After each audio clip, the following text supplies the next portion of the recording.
හරි පුතේ මේ තියෙන්නේ කාලගුණ නිරීක්ෂණ මධ්‍යස්ථානයක්.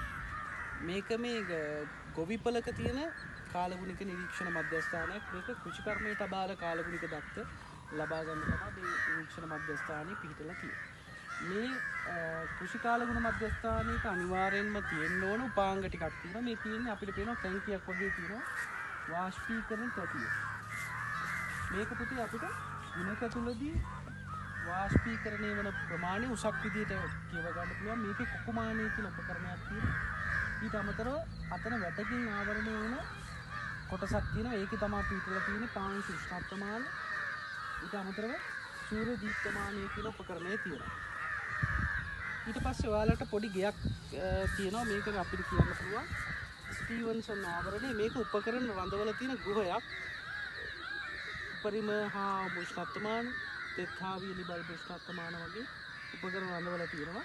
ඒ වගේම මෙතන අපිට පේනවා අනිලමානය. බලන්න මේ අනිලමානය දැන් ක්‍රියාත්මක වෙනවා.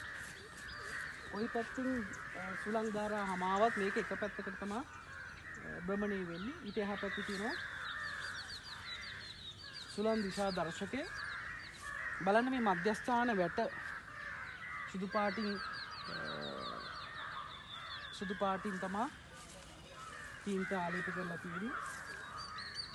ඒ වගේම මේකේ ඉතාමත් වැදගත් තවත් උපකරණයක් තියෙනවා.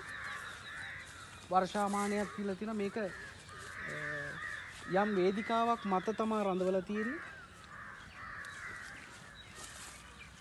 ඊට අමතරව අපි මේ වගේ කෘෂි කාලගුණ මධ්‍යස්ථානයක් පිහිටවනවා නම් ඒ අවට බාධකයක් තියෙනවා නම් බාධකයේ දුරමෙන් 4 ගුණයක් දුරින් තමයි පිහිටවන්නේ. හරි පුතේ ආයුබෝවන්.